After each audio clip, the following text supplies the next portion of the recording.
Doctor Who, a simple edutainment program designed in the early 60s to entertain and educate young British children.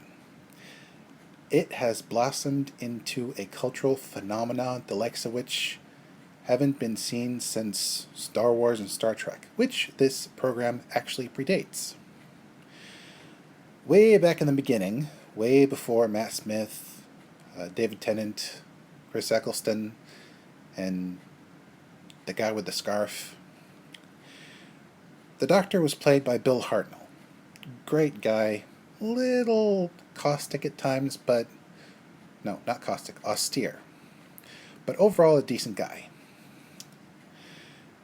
His version of Doctor Who begins with an unearthly child, where teachers Ian and Barbara investigate, privately of course, a very strange student named Susan, who, for some reason, knows more about math and history than she lets on. Turns out she and her grandpa are space aliens, and they live in what was known as a police call box, basically a phone booth that you could use to call the cops back in the day, long before 911. Turns out it's a spaceship called the TARDIS, and it's not just a spaceship, it's a time machine.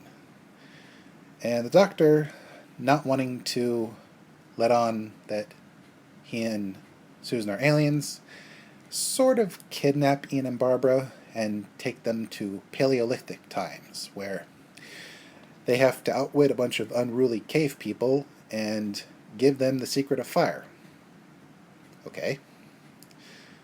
Next adventure introduces the most iconic characters in all of Doctor Who, the Daleks.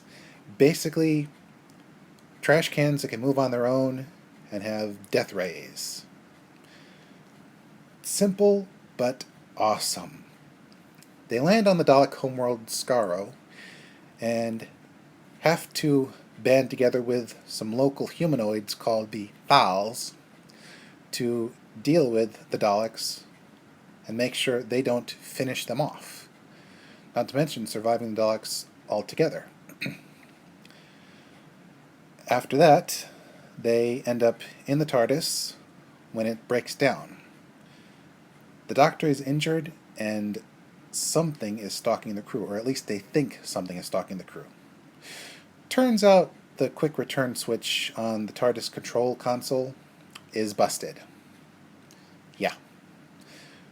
Freaky monster turns out to be nothing. Oh well. The TARDIS lands, slightly damaged, and we begin the fourth adventure, which unfortunately is one of the lost episodes of Doctor Who. See, Doctor Who got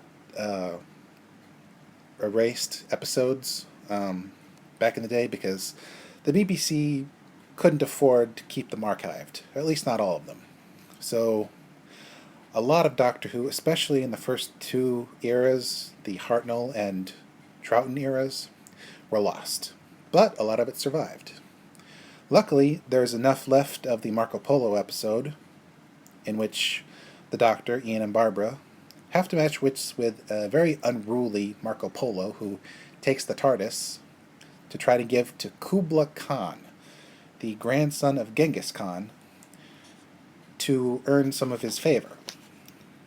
And meanwhile, they have to deal with rival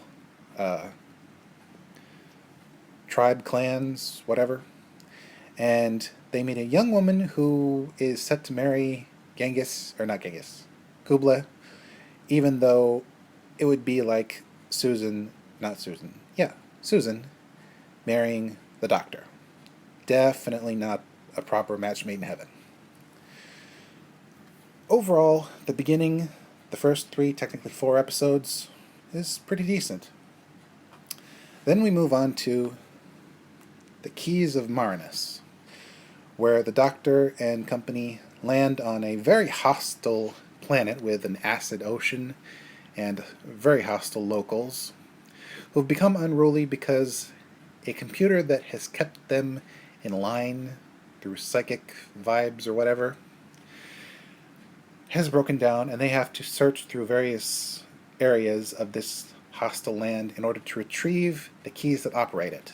But is it ethical to keep these people subjugated by an intelligent computer? Who knows? Next, we come to the Aztecs, where the TARDIS team lands in either Mexico or South America, basically where the Aztecs were based. Barbara gets mistaken for a goddess or priestess, whatever. The Doctor and Susan get married to different people, of course, and Ian joins the military. And Barbara, unfortunately, learns that you cannot change history. Next, the Doctor and company meet the Sensorites.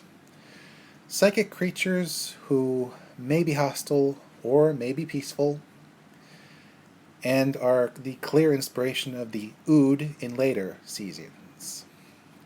And finally, capping off this season is the Reign of Terror, where the Doctor and company must outwit some bloodthirsty Revolution-era French, who are only bloodthirsty because the aristocrats took all their water. They have to dodge various angry mobs, outwit Robespierre, and avoid the guillotine at all costs.